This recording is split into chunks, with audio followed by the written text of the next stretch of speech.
On this episode of WGTV, the state fair's popularity among high schoolers shifts. Only time will tell how attendance is shaking out, if it's comparable to years past or where we land this year.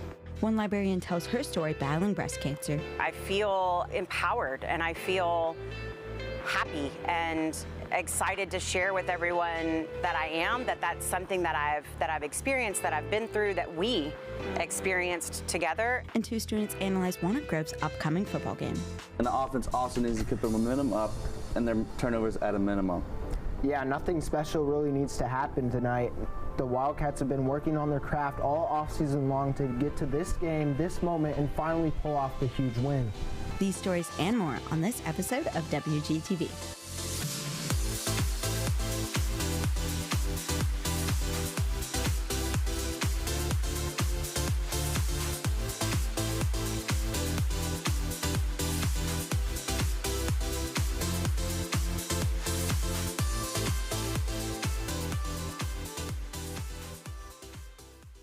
Good afternoon, Wildcats, and thank you for tuning into this episode of WGTV.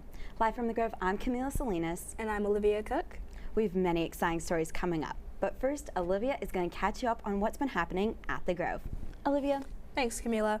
The front office is bringing back childhood fun for students' birthdays. Mr. Toth has an announcement. All right, so every day we do our birthday announcements. That's a fun time for us. And so kind of before I show you what all that you can get on your birthday here at Walnut Grove, one of the things that I always remember from elementary school was being able to go to the front office and they'd always give us something small, you know, when it was our birthday, and it was just always exciting. And so kind of the reason why we do it here is to kind of recapture some of those moments. There's a few things here at Walnut Grove that we do that kind of take you back to those elementary days, and so this is one of them when we do those birthday announcements. So just want to kind of share with you kind of what that looks like whenever your birthday's called over the announcements, and kind of what you can do when you come down to the front office. And so the first person that you'll see is Miss Burns here, and so she will be the point of contact. So whenever your birthday's called, just come and tell her, hey, it's my birthday, and then she will show you kind of what all the things you'll do here in the front office. And so if you'll walk back this way, this is our birthday treasure box, and so there's a lot of cool things in it, and we've kind of restocked that for this year. So the first thing that you'll do is you'll get a birthday card from us, and then you get an official Walnut Grove pencil. And so that was one of the things that I always got whenever I was in school, so that's why we do them here. And then this ticket jar here, so another thing that's pretty cool is you get to go and have your, you get put in for a drawing for a raffle for a gift card at each semester. So if your birthday is in the fall, then you'll be entered into that drawing, and usually it's about a $50 gift card, probably to Amazon or something like that. And then we do another one in the spring, but you have to come to the front office to enter that drawing. So if you don't come, then you're not entered into the drawing because you got to fill out your ticket. Okay, so then after that, then you open up the treasure box here, and there's some things in there, and you can take your pick. So you can pick one of the big items, and so we've got water bottles, we've got these footballs with the WG logo on it. They are maroon intentionally because I went to A&M, and I'm trying to brainwash all of you guys to go to A&M, but that's why they're not Navy. But maybe we'll get some Navy ones here at some point. And then we've got some hand sanitizer too, and that'll be coming in handy here now we get cold and flu season. And then you can grab you some candy too. There's a lot of candy in there, you know, so you can grab you some of that as well. And then that's it for our birthday. So it's not anything that's going to take you too much time, but we'd love for you to come down to the front office so we can recognize you and celebrate your special day here at Walnut Grove. Moving forward, students will be able to celebrate their special day with a side of nostalgia. Today there will be a pep rally in the Forum. This will kick off at 3:15, and it is not a mandatory event. Those who do not want to attend will remain in their 8th period class. Golf fans are eager to hear that the town of McKinney will be hosting the CJ Cup Byron Nelson through the end of the decade. This PGA Tour tournament has been proudly hosted in TPC Craig Ranch since 2021. Therefore, the City Council has approved an extension that stretches into 2030. According to their official website, there's also an optional extension that could possibly carry this agreement further into 2033. Frisco has unveiled a plan for a first-of-its-kind animal facility in North Texas. On October 7th, the City Council introduced their plan along with an outline of the facility. It's planned to include several services from veterinary care to daycare. The council is still cautiously planning their next steps for this possible project. This year is the first year that students have not been able to receive free state fair tickets from the school. Sebastian Backus expands on the effects of this decision.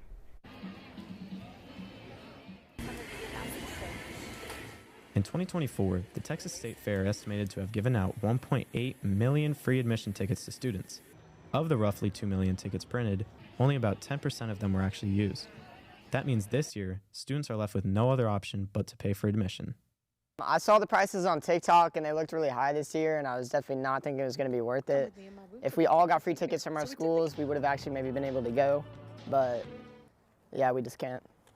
Without free admission this year, students across Texas are having to weigh the cost of a state fair trip against their other expenses, forcing some to stay home. There were a lot of different factors that went into that decision. So our school ticketing program for the State Fair of Texas is a very expensive program to operate. And as a nonprofit organization, you can imagine printing nearly 2 million tickets costs a lot of money. And so that was one element that went into it. Since the State Fair is a nonprofit organization, they rely on ticket sales and other commodities throughout the park in order to maintain the fairgrounds. The State Fair was super fun. The prices were really expensive, but I thought it was worth it because the food was really good. It was super expensive because like one ticket was $1 and like everything was like $12 for food, like $8 for drinks, and then like you get hot and like hungry, so like you're just constantly buying food for like expensive prices. Same thing with the rides and carnivals, like it's just like really overpriced. While the fair is saving money, parents are now faced with a tougher choice. Getting a high school student through the gates is yet another expense. And when added up, the cost of a fun day can quickly become an unplanned expensive outing. For WGTV, I'm Sebastian Backus. This is the last weekend that the State Fair is open. Although there are no free tickets for high schoolers, if you're interested in the fair, make sure to go before it closes. I did late last month because it's been a family tradition. Have you ever been, Olivia? You know, I've actually never been to the State Fair, but I'm thinking about giving it a try next year. I think you should. You'd really enjoy it. Looking into the State Fair, the fair's organizers said goodbye to their iconic log ride last Wednesday. They claim this is in preparation of new attractions and renovations in the near future. As the 2025 season comes to an end, many faithful riders will have to bid it farewell. The Texas Parks and Wildlife Department are aiming to turn a hill country ranch into a new state park. According to ABC, their goal is to acquire all of Silver Lake Ranch, located west from San Antonio. The staffers are taking this next step in hopes of expanding access to Texas's natural beauty. October is Breast Cancer Awareness Month. The Grove recognized those who have fought against it and those who are currently battling breast cancer at the Pink Out Pep Rally. Miss Berry was one of those individuals who was a former fighter. Hudson Acosta looks into her story. This is Miss Berry, a librarian at Walnut Grove High School. 3 years ago, in October, Miss Berry was diagnosed with stage 2 cancer. But it wasn't until last year, during the Pink Out Pep Rally, she shared her story publicly for the first time, marking the 3-year anniversary as a breast cancer survivor. It's exciting for me. It's the feeling that I have now is so much different than last year. I feel empowered and I feel happy and excited to share with everyone that I am, that's something that I've experienced, that I've been through, that we experienced together. The sisters stood strong through Miss Berry's diagnosis, sharing every challenge and small victory. The hard part is hearing that, you know, someone you love, that we're very, very close, best friends and sisters. So that's just a different dynamic. And hearing that someone that you're that close with is going through something and you can't be there is really hard. So, but no one can take over your shoes, I think, like your sister can. It took a lot of Miss McClendon's time to care for her sister, which made it hard to be present for her own family. Her son, Creed, and Miss Berry's nephew supported his mom while she cared for his aunt, bringing the family care full circle. I feel like it was just kind of God coming on me and saying, hey, you know, this is real. This is your aunt. Just stepping up and being like, wow, like this impact has shaped me then. And now that we're out of that whole situation, it's built me to be a better man. Creed's care didn't just extend to Miss Berry's condition then, but also through a recovery process now. He watched from the front of the stands as his mom and his aunt walked out of the tunnel at this year's Pink Out Pep Rally. First off, we have Miss Berry, who is a breast cancer survivor. She is supported by her sister, Miss McConnell. As it happened and we walked out onto the arena floor, I was very grateful that I had my sister and was holding her hand because I was gripping it with all that I had. You got emotional. I really was trying to fight back. Crying was really what it was, because it was a very overwhelming feeling of just support and love and really just like pride that I had done it. Standing on the floor, proudly in front of every grade, shows a bond that cancer couldn't take away. For WGTV, I'm Hudson Acosta. And every loved one we honor today. Miss Berry continues to work in the library, helping students check out books and uplifting spirits at the Grove. Moving from the library to the field, Walnut Grove's football team has another Friday night game, this time against Anna, ranked 36th in the state. Holden Farah and Luke Kemper are in studio to give you your game analysis. Guys.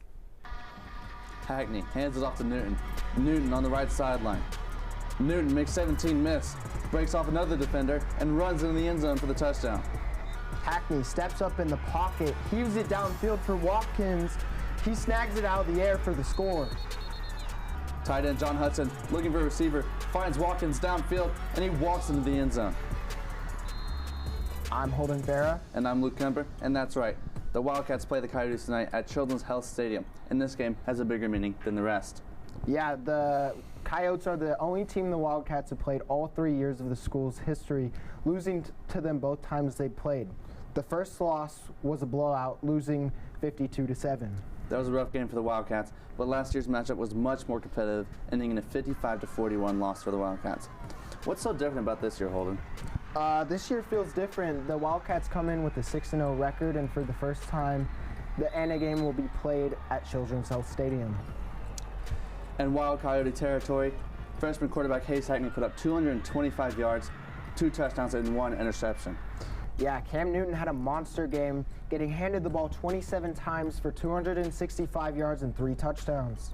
Likewise, Hayden Cooley also put the team on his back, putting up 120 receiving yards and 1 touchdown. Yeah, on the topic of Hayden Cooley, let's compare his stats through Week 6 last year and Week 6 this year. Through Game 6 last year, he had 266 yards and 3 touchdowns. As you can see, he's almost doubled his stats in both categories, having 501 yards and 7 touchdowns. It looked like to me that Hayden Cooley has really stepped up to fill the shoes Luke Watkins left behind here. Definitely. Defensively, Keller Pittenger had an outstanding game, putting up 8 tackles, 1 sack, and 5 assists. He was all over the field. Likewise, a senior Jack Jones put up 5 tackles and 3 assists to help the Wildcats out. Yeah, this Wildcat defense looks much different this year, only letting up 10 points per game compared to last year's 19 points per game. If the Wildcats want to pull off this massive win, they will have to really live up to the Dark Alley name. I agree, and the offense also needs to keep their momentum up and their turnovers at a minimum. Yeah, nothing special really needs to happen tonight. The Wildcats have been working on their craft all offseason long to get to this game, this moment, and finally pull off the huge win. For WGTV, I'm Luke Kemper. And I'm Holden Farah. Back to you. Thanks, guys. If you are wanting to attend tomorrow's game, you can receive a free ticket on the Hometown Ticketing app with code WalnutGrove2025, along with your student ID number. Continuing with the fighting spirit, tennis has had a successful season, winning 115 district matches and advancing through their bi-district match versus Tyler, 13-3. This is Walnut Grove's first bi-district win of the school year, but later they lost to Liberty in the area match. And moving to a different court, volleyball continues these victories, going 10-1 so far this season. In order to win the co-district championship, they'll have to win their last 3 district games and beat the undefeated McKinney North this Tuesday. Well, that's all we have for today's episode. For WGTV, I'm Olivia Cook. And I'm Camila Salinas. Thanks for watching, and remember, Wildcats, set the standard.